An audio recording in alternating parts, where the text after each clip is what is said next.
Affairs don't begin in the bedroom, they begin in childhood. In the part of you that decided she needed to bury her truth just to be loved. The part that's now screaming to be seen. I'm Alex Croxford, and this is the Deeper Love podcast, where we name the shame, face the guilt, and help you find your way back to yourself. So let's begin. Welcome to this week's episode of the Deeper Love podcast. Today, I have a guest that I'm really looking forward to sharing with you all, because when I saw her sharing her story on Instagram too, being a woman who has also had an affair, it also heals me inside. Every time I see another woman standing up and raising their hand, taking accountability for what they've done, and showing that this can be the start of an entirely new life and a new way of being, it honestly gets me all tingly inside. So I want to introduce you today to Hope Manzano, who I met across the pond via Instagram when one of her reels popped up. And I want us to just have a conversation as two women who are sitting here having been through something very similar and are using it as a point of transformation and as of growth in our lives, because I want you all to know that there is hope. I mean, I love the fact that hope is called hope as well, that there is hope on the other side of this. So welcome, Hope, to the podcast. Thank you, Alex. I've been looking forward to coming on here with you. I know it's been 2 months since we talked about doing this, and finally we're here.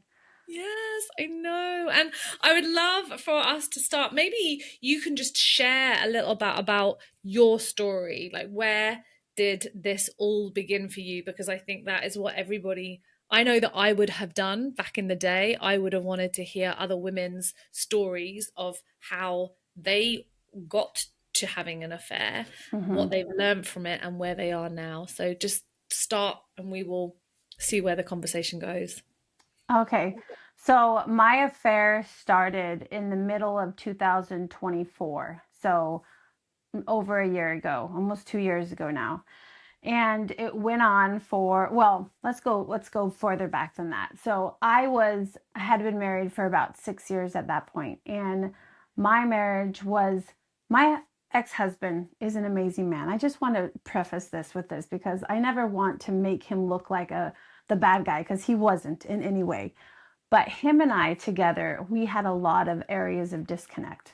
I came from a place of really wanting to communicate with him and really trying to communicate with him, and being met with kind of like the wall where you're trying to talk. And I think a lot of times it is that way with women and men.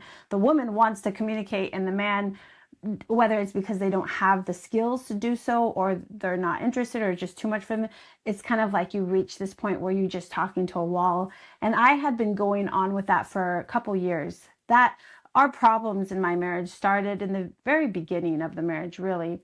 And so we had been married for 6 years, and I remember a distinct, very memorable moment in my, about 3 months before I met the man that I had an affair with. I was driving down the road and I came to a stoplight. I know exactly where I was, and I remember the exact feeling that I felt. I just felt this feeling of, is this it? Like, is this the rest of my life and my marriage is going to be this dry, no connection, no, like, our relationship, we existed and we didn't fight, we didn't have anything, there was no drama, it was not bad, there was no domestic violence, there was no connection, it was just dead, I guess. And I was at the stoplight and I was thinking, is this going to be my life? Is this going to be the rest of my marriage? I come from a background of, divorce is actually very, very taboo.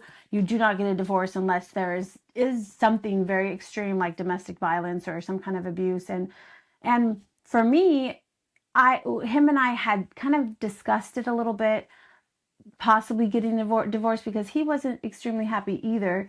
But we were both comfortable, we were comfortable enough to not make any drastic changes like a divorce. And I knew that we probably wouldn't get a divorce. Even though we had discussed it, we probably would just go on like this, the same way. And after that point at the stoplight, about 3 months later, I was talking to my husband, and I had been coming to him several times because I wanted to do a remodel in my kitchen. And I do a lot of the work in my remodels. Like, I'm the one very hands-on doing the work, but there was a specific part of the remodel that I couldn't do by myself. And so I needed his help to come in and do it. And that was another point of conflict between us, another point that we would just, it turned into a fight inevitably. And I was like, I just don't want to fight. I don't want to fight. I just want to not have to deal with that. So I'm going to find somebody to come in and do the work. Like, I don't want to have to go to my husband, my ex-husband, because it's easier for me to just do it myself. And so I found somebody and hired him. We found this friendship, and it was very refreshing. It was very nice because it was something I hadn't had with my husband, my ex-husband now, for a very long time. And in that moment where I was forming that relationship, I knew in my heart that it was not good. Like, I shouldn't be forming this relationship with this man. But at the same time, I felt like I was safe. I felt like I would not cross that line because I'm a better person than that. I'm not the kind of person who would go out and have an affair. So although I knew that it probably wasn't appropriate that I was forming this friendship with this man, in a public space, we were in my kitchen. We were forming this friendship in my kitchen in front of everybody. It wasn't like we were in secret places or hiding places. We were just out in the open forming this friendship. I felt like it was okay because I was safe. I wasn't somebody who would do something like that. And that kind of went, it continued to move on. And we had been working together for a few months. And from there, we started working on a flip. We decided to start a business, him, myself, and another friend. The three of us were going to start a business to flip a house, to turn it into an Airbnb. And that is where it went from being in my kitchen in the open to off-site where nobody saw us. And that is where it became something where it was no longer, yeah, before it was, I know this is inappropriate. I'm forming a relationship. This is inappropriate, but we're in private. Things went further than they would have gone if we were in public. But the truth is that sometimes I wonder if the reason I ever came to that point where I was even willing to entertain a friendship with this person was because I had come to that point in my marriage where I felt like it was like there was no other light at the end of the tunnel. And I'm not saying that it's my husband's fault. In no way in blaming my husband, but the fact that I had come to that point in my own marriage where I felt like my marriage was basically a dead horse that wasn't going to go anywhere. Is that why I was willing to entertain something so inappropriate, something that I would have never done in the past? I don't know. Sometimes I think about that, and like the fact that that point that I came at the stoplight and had that realization in myself where it was almost like I came to a point in myself where I wasn't going to try anymore. I wasn't going to keep on trying in my marriage. And then another person came into my life and offered these conversations that I had really, really been wanting to have with anybody. You want that with your husband, but really with anybody. Those conversations are connections. It's part of our humanity. We want to have those conversations and we want to have those connections. And this person came into my life and started offering me those connections, and it was very, very hard to resist. And eventually I came to the point where I didn't resist it. So that is how I came from being somebody who would have never done that to doing the unthinkable and becoming the person who did do that. So, Yeah. Thank you for being so honest in that. And I'm sure that so many women can relate to so many parts of that story that you just shared.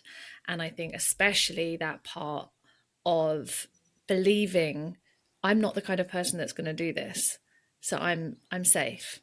And mm-hmm, that kind of playing with the edge of fire deep down, knowing that maybe there might be something that's not quite appropriate in this relationship. But no, I wouldn't do that. I have enough faith in Exactly. my own morals, in what I know is right. And, Hmm. even with the disconnection in our marriage, knowing that, I mean, did you feel love towards your husband still, even though there was a breakdown in the relationship? I didn't feel animosity towards my husband. It's not like I was upset with him, but it was very unalive. I could say, in a way, when people ask me, "Do you love your husband?" I believe I will always have love for my husband. Mm. I don't think you can ever love somebody and then not love them. I think love is, if it's actually love, it doesn't come and go. Love is love. And so I think I loved my husband, but there was so much disconnect between my relationship with my husband that I didn't feel like I was even saving anything. I Yeah. can tell you with, I mean, this is how the state that we were in. When I was in my affair, I questioned if my husband would even care that I had was having an affair. Mm. Like that is how disconnected my husband and I were, where I questioned that. Apart from his ego, obviously I knew his ego would get hurt if I had an affair, if he found out I had an affair. I knew that. But I did question whether he would even be emotionally affected in any way, like hurt on the heart level, not an ego level, but on a heart level if I had an affair. Sometimes I wondered if maybe it would he would prefer like the fact that I had an affair, or not like it, but like I would give him a way out, Yeah. because we obviously were not able to end the marriage. We did talk about it a few times, but we weren't able to follow through with anything because of our level of comfort. And I thought maybe this would, give him the out that he wanted. So that just gives an example of what state we were in, where I didn't even feel like he would even really care if I had an affair. Yeah, So I get, and I think that's going to really resonate with so many people listening. And I think in my experience, it was less, I think I definitely knew my husband was going to care, but I definitely had moments in my relationship where I wondered if he loved me, if he actually loved me because of the disconnect.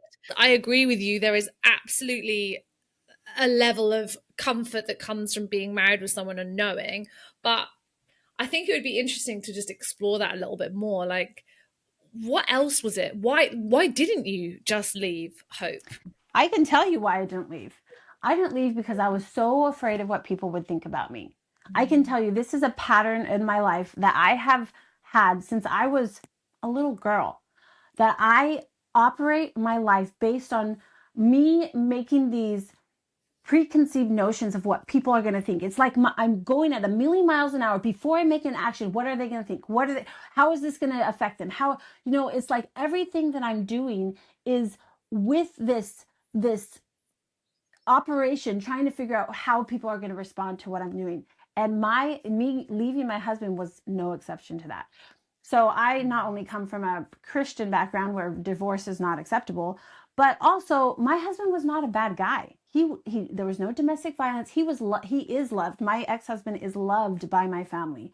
He's one of those people who walk into a room and it's the fun of the party, it's this he's that kind of personality. He's a fun guy, he's a good guy, and it wasn't like he was like that in public, but at home he was bad and he was mean and he was abusive to me. No, he wasn't. We didn't have that kind of, it was just like a dead home life. There was no I and another thing that I really struggled with my husband, and I haven't even been able to identify this until after I got a divorce.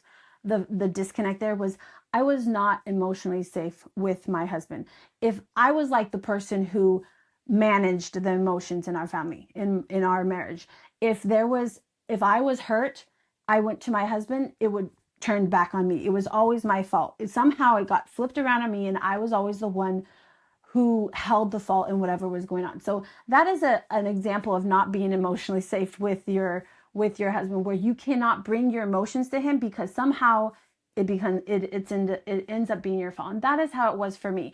So that was something that I had no stability with him in that area. And to not have that stability in a marriage is extremely difficult as a woman. If you can't Mm. feel secure with your own emotions, and not only secure with your own emotions, but you also have to manage their emotions to make sure everything's okay. That's really hard. So that was Mm. kind of like the dynamic of our home.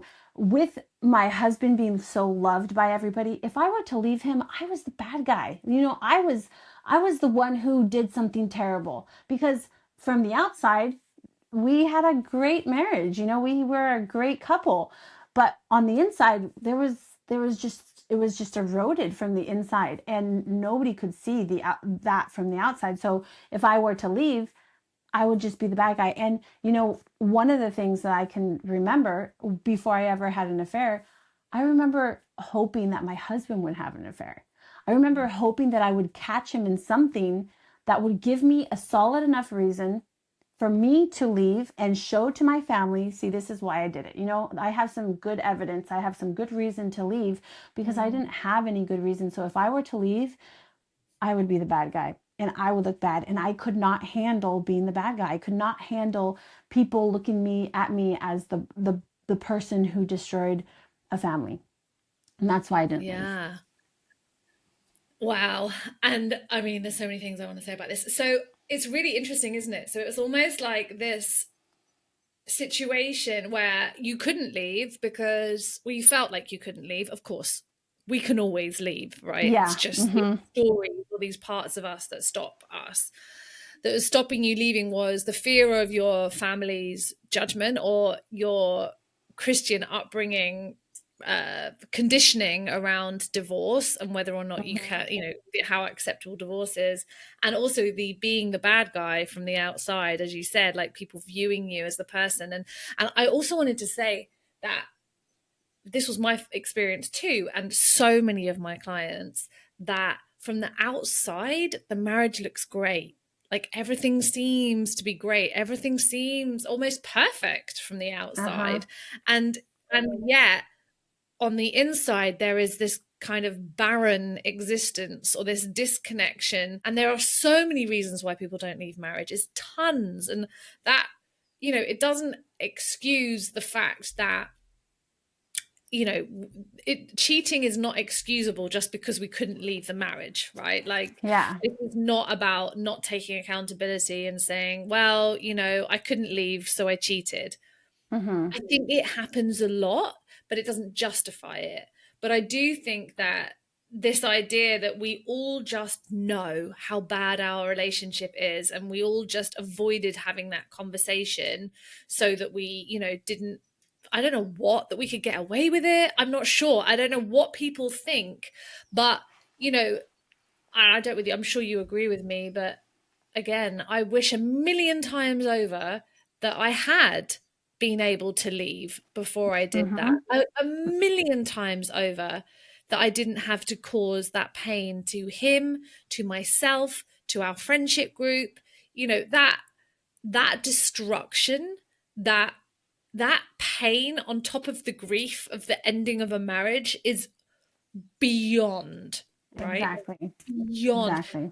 So tell us a little bit, or tell me, I'm just intrigued as I sit here and tell me, what was it like for you when the affair came out? Like, how did it come out? Did you tell him? Did he discover it? Like, what happened in that part of the So story? my affair actually ended a few months before it was discovered.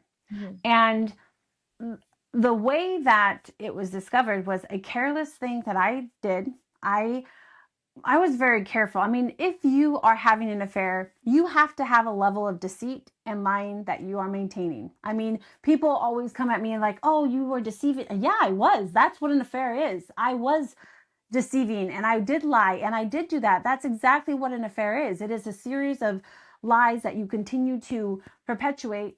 And so I was, but one of the things that I was very careful about erasing everything on my phone. That the phone is where everybody finds out everything. But there was this chat that I had created with my affair partner, and I had named it something. So if it had popped up on my phone, it wouldn't be his name. And by the way, my ex husband had all the passwords to my phone. I did not, I was not secretive with my phone. My phone was open for his going through it if he wanted it. Um, but I was very careful with deleting messages basically. But I had created a chat with my affair partner, and this was months before. Like this was when we were in on our affair, and I just hadn't deleted it. I don't know why I didn't delete it. Honestly, I do not know why I did not delete it. And one day, my ex-husband took my phone and he started going through my phone, and he found that chat, and that's how he found out. This is what needed to happen. This was like the universe doing me a solid, because I didn't have the courage to do it myself. I had been going through this turmoil in my head saying, should I tell him, should I not tell him? It's over, so do I put him through the pain of what I did even though it's over? Like, is it just gonna, is it better if it just dies with us and he doesn't find out, and then he doesn't have to go through the pain of it? And I was going through this uncertainty for months. And how did it feel like to live in that uncertainty before It he was found out? terrible. It was terrible. It was the worst thing. I mean, you cannot live. I mean, living in the affair was, I say, it's a mixture of the best time of my life and the worst time of my life at the same time, because you're dealing with all these extreme highs, but you're also living in this very low vibration of secrecy. And it's just like, how do you have the best and the worst time of your life at the same exact time? It's hard to explain, but that it continued after my affair was over, but I was still living in this secrecy. I was still living in this dark bubble of shame and feeling like a fear, also a fear that he would find out, but also wondering if I should tell him. So it's all these emotions. And finally he found out through that message. And when he started confronting me on this message, I remember having this million miles a second conversation with myself where I said, Hope, are you going to tell him or are you going to deny it? Because the messages he found were not completely condemning for us. Like, it could have been a simple conversation. It was a little bit inappropriate, but it was not like blatant affair conversation. So in that moment where he confronted me on this conversation, I said, Hope, this is your chance. Are you going to say it? Are you going to tell him everything? Are you going to just lay it out here? Because right now is your opportunity. Or are you going to deny it and try to keep on hiding? And I made the decision to tell him. And I said, yeah, yes. And he confronted me directly. He said, are you involved with this guy? And I looked at him. And in that second that I looked at him, I was having that debate within myself. And I said, yes, that I did. And then he asked me the next question, have you kissed him? And I had been a lot more than that with him. And I said, yes. And then he went on and he asked me the other questions. And it was a very hard conversation. And I made that decision within myself to tell him that everything, what do they call it? The trickle truth, where you kind of tell them a little bit and then they find out more and then they found out more. I decided to not do that. It was like the gushing truth, the fire hydrant truth, where it just all comes out. And it was really hard, honestly. It was, there was an explosion on his part where it was just, they say you don't really know a person until they go through this kind of pain. I didn't know. My husband did things that I would have never expected him to do in his pain. In his pain, he did things that I would have never expected him to do, because I thought differently about him. But I feel like you can't be predicted. In pain, you do things. You do irrational things you probably would have never done before.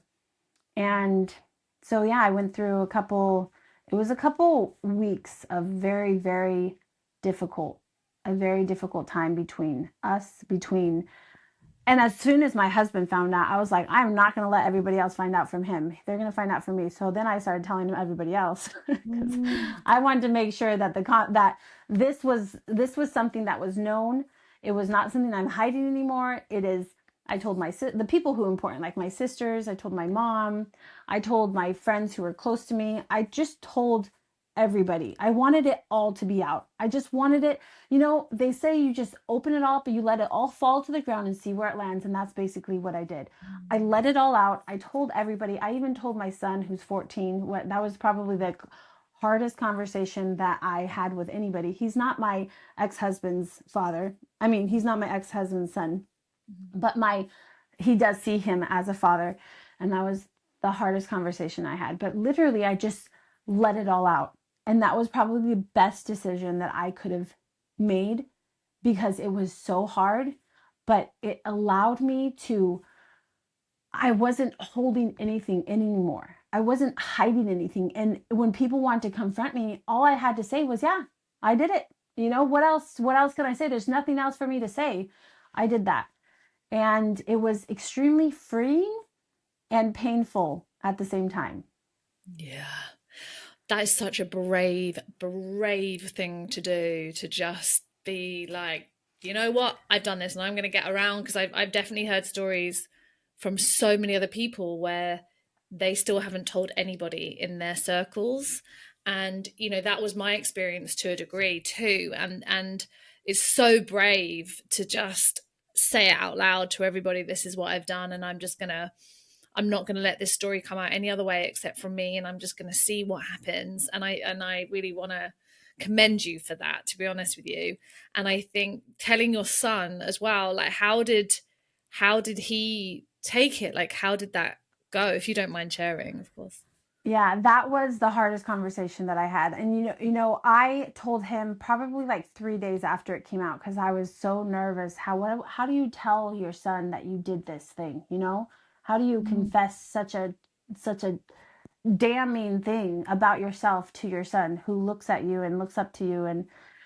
And so I told her, I said, I just want to let you know that I cheated on my ex-husband.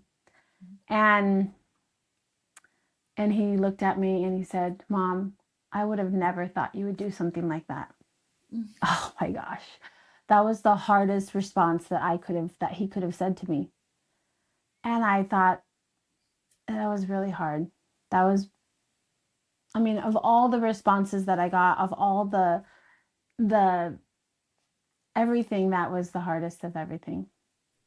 And Mm. I think a lot of it did make a difference, be that my ex-husband is not his father. He loves him like his father. The other day I was driving down the street with my son, and my son turns to me and he says, Mom, do you think you'll ever get married again? And I said, I don't know. Like, maybe if I meet somebody who I really want to marry, I'll marry them again. And my son told me, well, I don't think I'll ever respect somebody the way I respected my ex-husband. I'll never see anybody like my dad, the way I saw him. And I was like, that's really sweet that he loved him so much. And the truth is that he's already 14, so he's past the age of like attaching to somebody as a father. So I understand that, but it really meant a lot to me that he still holds him in that regards. Yeah. And that is something that comes up so many times. I hear women say, oh, I don't know how I'm going to tell my children, or what if my children find out, and what are they ever going to think of me? Are they ever going to be able to forgive me? And so, like, how has your relationship with your son shifted or changed, or what have you noticed since that?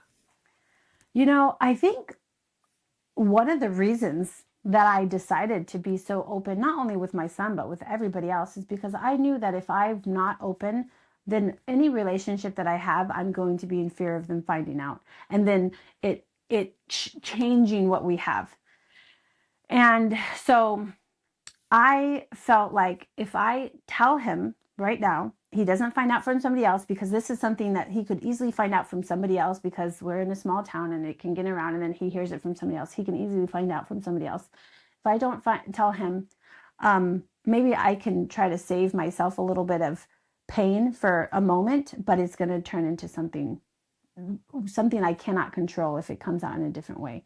So when I told him, I thought, I am going to tell him, and then I'm going to rebuild my relationship after I tell him. I'm going to let it fall the way it falls, and then I'm going to rebuild from there. But the truth is that I don't feel like it really changed our relationship when I told him. He's 14 right now, so he's going through changes already. And I've been having these fears within myself of him seeing me in a negative light because of what I did. because he's 14. Like, he has been challenging me on things that he would have never challenged me before. And I don't necessarily think it's because of this thing. I think it's just because he's 14 and he's starting to challenge me. And but my the way I have approached it and the way I plan to approach it is, he's an individual just like everybody else. We see our children as not so individuals. We see them as like an extension of ourselves, but they're really an individual. They have their own beliefs, they have their own personalities. They are an individual. And so what right now, when he's going through this time where he's challenging, I just say, okay, Hope, this is part of your rebuilding. Like, this is your opportunity to rebuild that relationship with your son. If he is going to someday come out and say, Mom, I don't respect you because of what you did, which he hasn't done that yet, but maybe someday he will, I will take that and I will have a conversation with him about that, because the respect has to be built wherever you had to start somewhere. And so now that he knows what I did, he can see how I'm moving forward. And if he ever comes to me and says, Mom, like I just said, I don't respect you because of that, then I can really have a good conversation with him about, okay, tell me about that. Like, tell me what it is. Why do you not respect me? And what can I do to rebuild my respect with you? Because that's something that is part of the whole rebuilding process. Is, yeah, you lost. That's part of the chips falling to the ground, and then you pick them all up again. And I'm kind of expecting that moment to come with my son, because of how he's been challenging me. I'm kind of expecting him, not, I don't know if it's going to be in the near future or further in the future, for him to actually come out and tell me that he doesn't respect me because of this. And so, yeah, I feel like I'm going to deal with that when it comes, but that's how I plan to deal with it. It takes a very brave woman to do it the way that you have done it. But I also think it's so powerful because, yes, that is going to be a really difficult conversation, right? Like, understandably, having that conversation with your son, to hear those words, oh, that's going to be like a dagger to your heart. And at the same time, being where you are, which is obviously you've done quite a lot of work on yourself to be able to sit here and to say that. And also, you are teaching him something so important, in that we aren't perfect. Humans aren't perfect. Things like Mm-hmm. this happen. And I think we have such toxically strong conditioning around infidelity in our culture. And I understand, and I say it again, I say it a million times, and I'll say it again. Betrayal trauma is real. Like, the Yeah. impact of betrayal on somebody else is enormous, and I am never undermining that. And also, it happens all the fucking time. Like, it happens all the time. And so, if it happens all the time, we have to start addressing it in a different way, right? Like, we have to start having these conversations. You and I have to sit Exactly. here on a podcast and say, this is happening. This has happened in my life. This is happening in other women's lives. And as part of that, our children are going to have to start to see the imperfections in not only humankind, but also in their own parents. And it's quite a young age to start to see the imperfections in your human parents, right? I think most of us probably start to see it in our, maybe in our 30s. We start to Yeah. see, oh wow, okay, they're human too. They're just as messed up as I am. Uh-huh.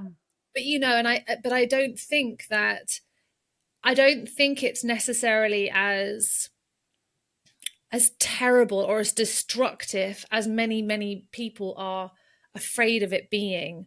But I remember I was talking to a colleague of mine. She's a difficult conversations expert, and she came into the sanctuary to talk to the women inside the sanctuary. And she was talking to one of the women about her fear of telling her son that him and her are going to get a divorce. She wasn't disclosing the affair, but just wanted to talk about the divorce. And one of the pieces that Eve shared with her, which I think is so powerful, was that, are you growing a human? Are you letting this boy grow up as somebody who is going to be okay with change? or are you going to keep him completely protected for the rest of his life? And that is such a key thing, because at the end of the day, he's going to go through life. He is going to experience betrayal of his own, Exactly. hopefully not being cheated on by a girlfriend, but humans hurt other humans. We betray each other, and that doesn't excuse it. It doesn't mean that we get to do it just because it happens. Sometimes it happens when we don't even know it's going to happen. It just appears in our lives, or we've done something where we've lied to a friend, or we've done something a bit deceitful that feels like it's killing us inside now. It Hmm. happens. And so it's about understanding, okay, this can happen. I can feel disappointment in someone, and someone that I love so deeply, which is my mother, can also be brave enough to stand up and say, I've messed up. I did something that was painful and was deceitful, and I am sorry, and I want to grow, and I want to heal from this. And so off the back of that, what, after obviously you started to tell everybody the situation that you were in and your son, like, what did it feel like to live in this portion? Like you said, before you told him, after the fair ended and before he found out, sorry, your ex-husband found out, there was that period of feeling, the fear of him finding out, the guilt, the shame. What happened after? How did you feel after the affair was revealed? Well, like I said, it was very hard, but I felt an immense amount of relief. Relief is probably the best word that I can explain it with, because holding a secret is probably the most destructive thing a human can do to themselves. And the truth is that we hold secrets and create, not only do we hold secrets, we then create stories in our head of what's going to happen if the secret comes out. And these stories that we create are usually much more dramatic than they actually will be when it actually happens. So we create these stories, and then we're actually living in these stories as if, like, our body, our nervous system is feeling these stories as if it did happen, but you're also still living in this fear of discovery. And so it was like this relief. I was no longer living these stories that I was imagining in my head of what might happen. I was actually living reality.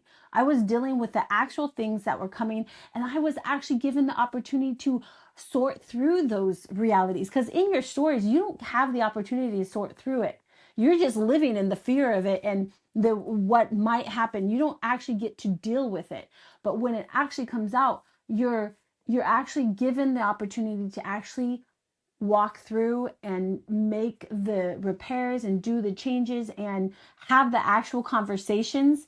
And so I was given that. It was like a gift. You're dealing with all the pain, but at the same time you can actually start mending things and working through things. And yeah, I lost a lot of respect. Honestly, I lost a lot of respect. I lost a lot of people. I hold a very high place of opinion for people in my circle. People thought very highly of me. I don't know how they think about me now. I think they still feel very highly about me. Honestly, I still feel like I have a very high. People have high opinions of me still, which is funny, because you think, oh, they're going to discover and they're going to hate me, and they're like, I'm going to just fall from everybody's graces and I'm just going to be the scum of the earth. But it didn't happen like that. My stories that I created in my head were much more devastating than the actual truth of what it was, except other than for my ex-husband. Honestly, like I said, I wasn't even sure if he would even care about the fact that I had an affair. I think that his pain was actually worse than I had ever expected that it would be. I think that was the only one of everything that exceeded my expectations of how bad it was going to be was him. And like you said earlier, my regret is not that I got a divorce. A lot of people are like, "Oh, you're just upset because you lost your husband." No, that is not why I'm upset. The best thing that happened out of my affair was that I got a divorce. The worst thing that happened was that I hurt my husband the way I did. If I could take it all back, the reason I would take it back was for the pain that I caused him, to not repeat that pain, and I would leave before I did that. That is what I would change. It wasn't because I wanted to somehow save my marriage, because the truth is my marriage was already extremely broken before I ever met somebody who I had an affair with. My affair did not cause the end of my marriage. My affair gave me a final, like, sever of the marriage. It didn't cause the destruction of my marriage. But if I were to have another chance, what I would do differently is I would leave before I caused this devastation for my ex-husband. Yeah, because it's huge. And how It's did it? huge. Yeah, I mean, I remember being absolutely blindsided by his pain too. And honestly, not knowing what to do with it. It felt so enormous. And it felt like I had to fix it as well. I felt like I'd done this. And so now I need to fix it. And I don't know what your experience was, but certainly this was mine. And so many women in my world of thinking that you are now deserving of the punishment that they are giving you. And of Mm-hmm. course, they are in their pain, and we absolutely owe accountability, and we need to be able to see them and say, you know what, I have done this and I am so remorseful and I am so sorry for what I did. However broken, in inverted commas, your marriage was, you still owe them that. Never to Yeah. say, but you didn't do this, but you didn't do that, and you were never here from that. No, no, that's not okay. That is not okay. We have to say, hands up, I did this.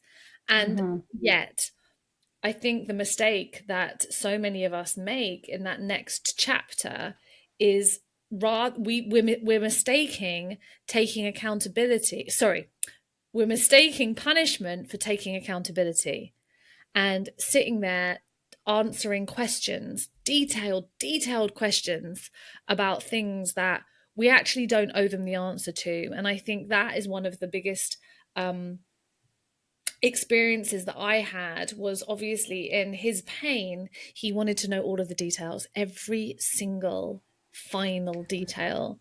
And I shared that with him. And I regret that, actually. I wish that I'd learned to have boundaries around that sooner, because no one says to you, and I'm saying it out loud now to anyone listening, if you're going through this, you do not owe them every single detail of where it happened, what you were wearing, what time it happened, all of the details. You don't. And actually get support to navigate that, because it can actually be more destructive than helpful to share all of those details.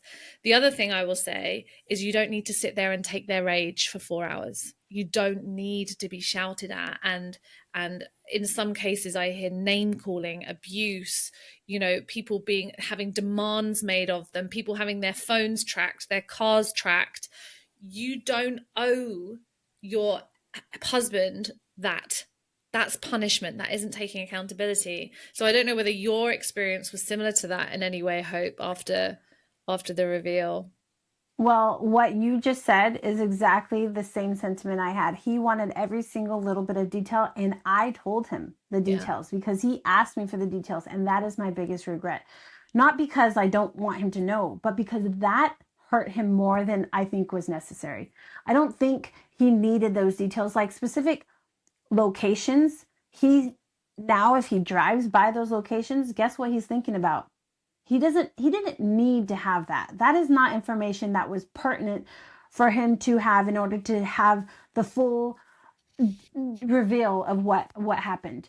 And in turn, because my husband and I did get a divorce, but after we got a divorce, we did try to work out, rebuild something for a few months, and he used the details that I gave him as leverage to punish me, I guess is a way, or as leverage to, like, whenever we would have arguments, he used information that I gave him to win an argument that had nothing to do with the affair.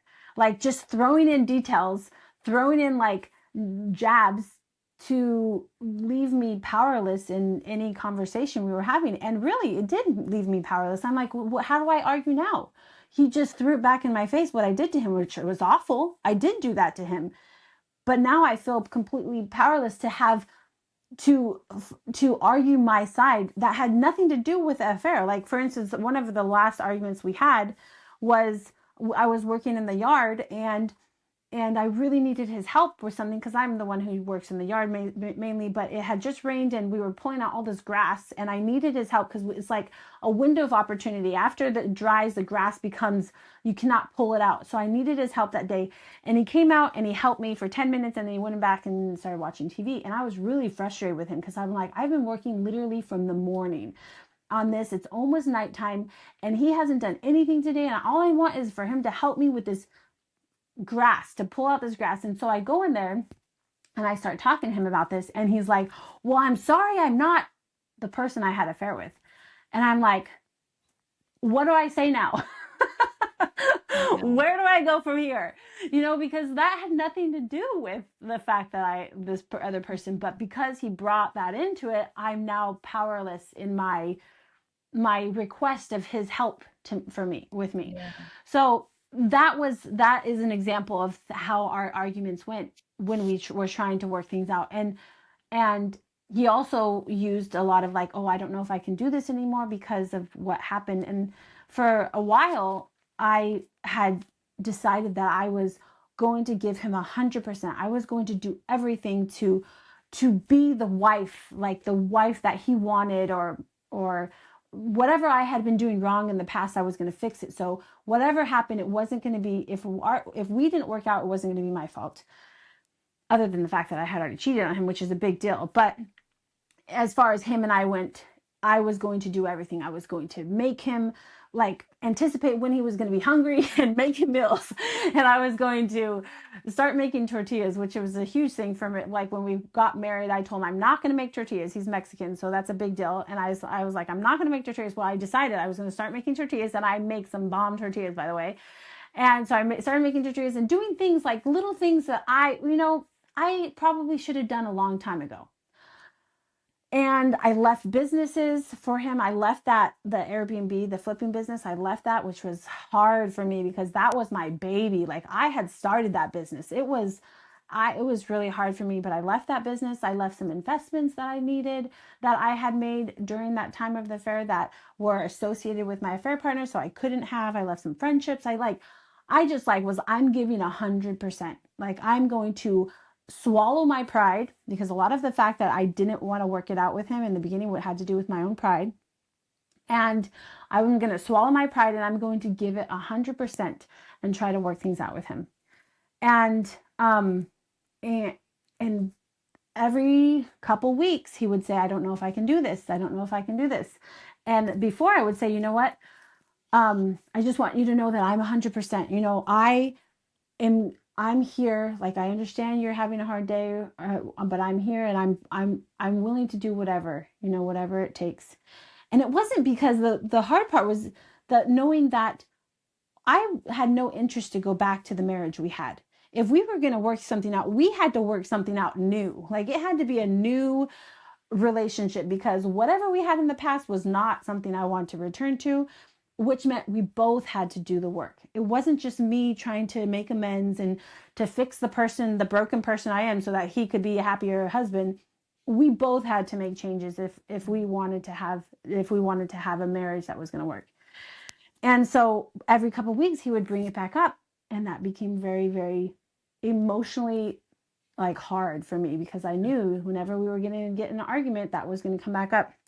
And the final time he did that, he said, I don't know if I can do this anymore. And I said, okay, if you really think you can't do this anymore, I'm going to respect your decision, but I want you to know this is the last time, because I'm not going to do this anymore. I'm not going to be yes and then no, and then yes and then no, and then I'm punished for it today and I'm not punished for now, and me not knowing if, like, literally I was walking on eggshells trying to be the perfect wife for him to be able to move forward and be happy.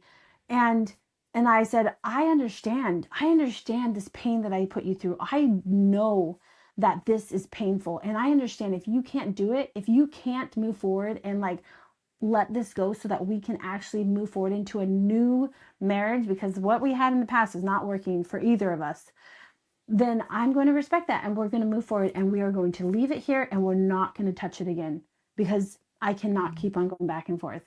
And he said, yeah, we're going to leave it. And we ended, and we didn't go back after that. And honestly, I'm so glad that I did all the things. I'm so glad that I gave my 100%, because I know that I gave it. I know that I tried. I'm never going to I wonder if I could have done more. I wonder if I should have done more. I wonder if we failed because I wasn't good enough, or I know that I gave my 100%, and I don't regret any of the changes I made. I don't regret leaving that business. I don't regret leaving the investments I made. I don't regret the friendships. Like, I don't regret anything. I definitely don't regret learning how to make tortillas. My son doesn't regret that either. But yeah. What you said there about doing everything that you could, you became the best version. And although I hear what you're saying, you don't regret leaving the business, you don't regret leaving the friendships, you don't really regret leaving the investments, it was still you having to give up so much to try and save the relationship. And I think, the underpinning of all of my teachings around betrayal is that the root of any betrayal is really years of self-betrayal. And I think, what you were sharing at the beginning around being in the marriage that didn't necessarily feel like it was serving you in the way that you wanted it to, but staying because you thought you had to, because of your background and your religion and the way that you had been taught around marriage, and then at the back end, staying and abandoning more and more of you in order to try and rescue it. And it's just fascinating to me that this is the pattern that I did too, and the pattern that I see time and time again. So many of us find ourselves in either the marriage or after the affair, when we're trying to repair, is shrinking ourselves down into the smallest, quietest version of us, so that we can try and in some way make up for what we've done and finally be forgiven by being even more perfect and continuing the pattern of self-abandonment that got us into the affair in the first place. And at the end of the day, I don't believe the phrase once a cheat, always a cheat. But what I do believe is that unless we really start to look at the pattern that led us to the affair, the underlying pattern that led us to the symptom, which is the affair, then you're going to repeat the same pattern again. Thank you so much, Hope. It was such an honor to have you here. And thank you for being so vulnerable and sharing your story. And I hope that everybody goes over and follows you on Instagram. So thank you, thank you, thank you. Thank you for listening to the Deeper Love podcast. If today's episode spoke to you, hit subscribe so you don't miss the next one. And if you're ready to go deeper, you'll find all the ways to work with me in the show notes. Until next time.